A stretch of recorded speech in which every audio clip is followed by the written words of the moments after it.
नमस्ते साथीहरू। यो हाम्रो काठमाडौँ महानगरपालिकाको वडाहरूको नक्सा। यसमा 1 नम्बरदेखि 32 नम्बर वडाहरू देखाइएको छ। म अब काठमाडौँ महानगरपालिकामा आउने चुनावमा नयाँ मोडल प्रस्तुत गर्न चाहन्छु। 1 नम्बर वडा, 2 नम्बर वडा, 3 नम्बर वडा, 4, 5, 6, 7 र क्रमशः 32 नम्बर वडासम्ममा सबैवटा वडाबाट हामीले वडाध्यक्षहरू जिताउँ। मेयरको चुनाव नगरौँ, वडाध्यक्षहरूलाई मात्रै चुनेर वडाध्यक्षहरूलाई एउटा बन्द कोठामा पठाउँ र ती वडाध्यक्षहरू मध्येबाट एकजना सदस्यलाई उठाएर मेयरको चुनाव गराउँ। मेयरको चुनावमा जनताले प्रत्यक्ष रूपमा मेयरलाई भोट नहालिकन अब चाहिँ नि वडाध्यक्षहरू मिलेर एउटा मेयर छानौँ। के तपाईँ यो गर्न मन्जुर हुनुहुन्छ? यदि तपाईँ यो गर्न मन्जुर हुनुहुन्न भने तपाईँ देशको लागि चाहिँ किन मन्जुर हुनुभएको? यदि त्यस्तो गर्ने हो भने वडाध्यक्ष मिलेर एकजना वडाध्यक्षलाई मेयर बनाउने हो भने अन्तिममा तपाईँको मेयर पनि एकजना वडाध्यक्ष नै हुनेछन्।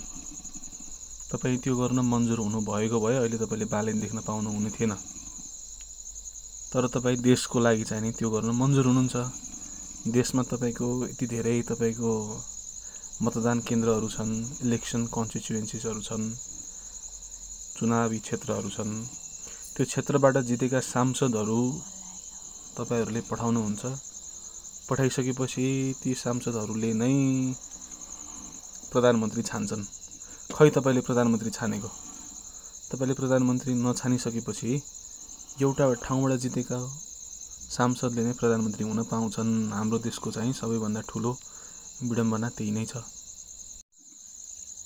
अब तपाईँले चाहिँ नि सांसदले जित्दा के हुन्छ त, सांसद मिलेर प्रधानमन्त्री छान्दा के हुन्छ त भन्ने कुरा गर्नुहुन्छ होइन।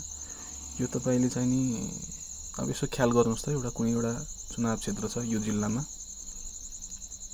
त्यो चुनाव क्षेत्रबाट जो सांसदले जित्छ त्यो सांसदको पहिल्यैदेखि त्यो ठाउँमा पकड भएको हुन्छ, कार्यकर्ताहरू हुन्छन्। त्यो ठाउँमा धेरै पैसा खर्च गरेको हुन्छ पहिल्यैदेखि, अथवा नयाँ छ भने पनि सानो क्षेत्रमा अथवा जुनसुकै क्षेत्रमा भए पनि देशको तुलनामा उसले धेरै पैसा खर्च गर्न सक्छ।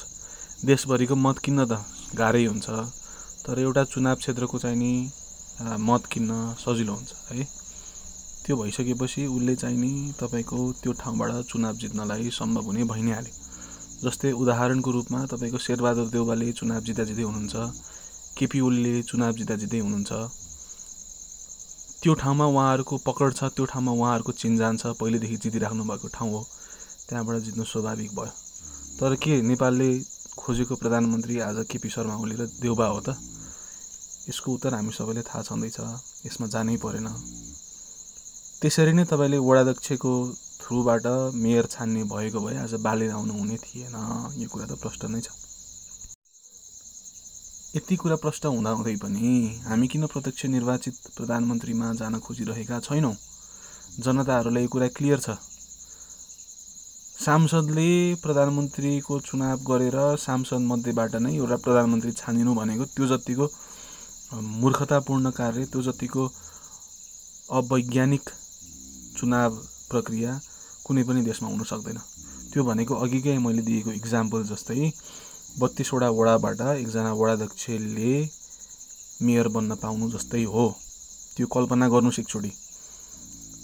र त्यो कल्पना कति भयावह छ, त्यस्तै अवस्था नेपालमा वर्षौँदेखि भइरहेको छ।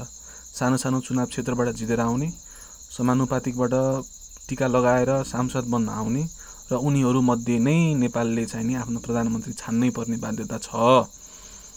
किन त भन्दाखेरि नेपालमा जनताको कमी छ। नेपालमा चाहिँ नि यो पार्टी होइन, मैले यहाँ चाहिँ तपाईँको फोटोहरू राखेको छु। यो पार्टी, यी 3टा पार्टीहरूको चाहिँ नि तपाईँको कार्यकर्ताहरूले भरिएको देश हो नेपाल। यसमा चाहिँ नि जनताहरू अलिकति बौद्धिक जनताहरू चाहिँ विदेशतिर हुनुहुन्छ र नेपालमा चाहिँ नि अधिकांश जनता होइन कि कार्यकर्ता भएर बस्नुभएको छ। मैले त्यही तपाईँले देखाउनको लागि चाहिँ यो पृथ्वीनारायण शाहको पालामा जस्तो लाग्छ होइन। 2224 राज्य चाहिँ थियो। यो खस राज्यको बारेमा मलाई त्यति जानकारी चाहिँ भएन। जियोस् पहिला 2200-2400 राज्यहरूमा नेपाल विभाजित, मलाई यो हिस्ट्रीमा त्यति राम्रो पकड छैन, त्यसको लागि चाहिँ माफ गरिदिनु होला। 2200-2400 राज्यमा जसरी तपाईँको नेपाल विभाजित थियो, अहिले चाहिँ नेपाल यसमा विभाजित छ, यसमा विभाजित छ र यसमा विभाजित छ। बुझिहाल्नुभयो तपाईँले है। तपाईँको नेपालमा 2200-2400 बराबरकै अवस्था छ। अहिले नेपालमा जनताहरू छैनन्, जनताहरू कम छन्, पार्टीका कार्यकर्ताहरू बढी छन्, कार्यकर्ताहरू बढी छन् र नेपाललाई माया गर्ने जनताहरू चाहिँ धेरै जसो करिब 1 करोडको हाराहारीमा नेपालीहरू चाहिँ बाहिर हुनुहुन्छ। उहाँहरूले चाहिँ चुनावमा मतदान गर्न आउनु हुँदैन। नेपालको चुनावी प्रक्रिया कस्तो छ, के छ भन्ने कुरा तपाईँहरूलाई थाहा छँदैछ। र तपाईँहरूले चाहिँ नि यो भिडियो यदि तपाईँ चाहिँ नि साँच्चीकै नेपालको बारेमा वैज्ञानिक तरिकाले सोच्दै हुनुहुन्छ भने यो भिडियो चाहिँ एकचोटि गहिरोसँग एकचोटि बुझ्न प्रयास गर्नुहोला। नेपालमा प्रत्यक्ष निर्वाचित कार्यकारी प्रधानमन्त्री आयो भने के हुन्छ? यो पार्टीको रिप्रेजेन्टेटिभ उहाँ है, काङ्ग्रेसको रिप्रेजेन्टेटिभ, एमालेको रिप्रेजेन्टेटिभ, अरू पार्टीको पनि हुनुहुन्छ। मैले धेरै नाम लिन चाहिनँ, खालि तपाईँलाई उदाहरण मात्रै दिन खोजेको। उहाँहरूले जरा गाडेर बस्नुभएको छ। अहिले प्रत्यक्ष निर्वाचित कार्यकारी आउने बित्तिकै उहाँहरू त स्वतः बाई हुने भयो। झापाबाट चुनाव जितेर, डडेलधुराबाट चुनाव जितेर नेपालको प्रधानमन्त्री हुन पाइराखेको छ। कति रमाइलो। प्रत्यक्ष निर्वाचित कार्यकारी आउने बित्तिकै उहाँहरू बाई हुने भयो। त्यो भइसकेपछि के हुन्छ नेपालमा उहाँहरूका काण्डहरू, पुरानादेखि नयाँसम्म सम्पूर्ण काण्डहरू, मुछिएका सम्पूर्ण मान्छेहरू जरैबाट उखेल्ने काम सुरु हुन्छ वैज्ञानिक तरिकाले। त्यो उहाँहरू चाहनुहुन्न।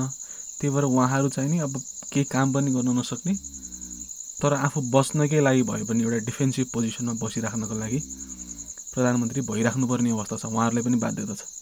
अहिले प्रधानमन्त्री हुन छोड्यो भने भोलि सत्ता अरू कसैले जित्यो, भोलि बालेन प्रधानमन्त्री हुन पाउनुभयो, अथवा रवि प्रधानमन्त्री हुन पाउनुभयो, अथवा तपाईँको हर्क साम्पाङ प्रधानमन्त्री हुन पाउनुभयो भने भोलि त तपाईँको इन्डिपेन्डेन्ट अख्तियार हुन्छ होइन, इन्डिपेन्डेन्ट अदालत हुन्छ।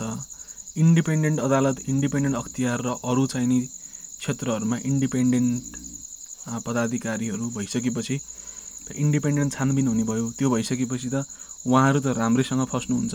त्यस कारणले गर्दा देश विकास गर्न नसके पनि आफू बाँच्नकै लागि भए पनि उहाँहरूले प्रत्यक्ष निर्वाचित कार्यकारी ल्याउन दिनुहुन्न, यो कुरा पक्का छ। तर यो भिडियो सुन्ने कसले त? यो भिडियो पक्कै पनि कार्यकर्ताहरूमध्ये नै कसैको कानमा परिराखेको छ होइन। यसको कार्यकर्ता र तपाईँहरू कार्यकर्ता चाहिँ यति तलसम्म हुनुहुन्छ कि कर्मचारीदेखि लिएर, विद्यालयदेखि लिएर तपाईँको घर परिवारमा पनि एउटा तपाईँको पार्टीमा आबद्ध भएका मान्छेहरू यति धेरै हुनुहुन्छ कि नेपालमा अब नेपालीहरू छन् भन्न मिल्दैन। नेपालमा पार्टीका कार्यकर्ताहरू मात्रै छन् र नेपालमा प्रत्यक्ष निर्वाचित प्रणाली यो भिडियो हेर्नुहोस् नहेर्नुहोस् आउनेवाला छैन। र यो नै सबैभन्दा ठुलो विडम्बना हो। अहिले मैले चाहिँ नि यो सुरुमा काठमाडौँ महानगरपालिकाको वडाध्यक्षलाई मेयर बनाऊ, वडाध्यक्षलाई मेयर बनाऊ न त, बालेनलाई किन मेयर बनाउने भन्ने कुरा जति तपाईँलाई भयावह लाग्छ त्यस्तै अवस्था तपाईँको देशले त्यही अवस्था बिहोरेको वर्षौँ भइसकेको छ। त्यही पनि नेपालीहरू जाग्नुहुन्न। किन जाग्नुहुन्न भन्ने कुरा पनि तपाईँलाई थाहा छँदैछ। किनभने तपाईँ यसमध्ये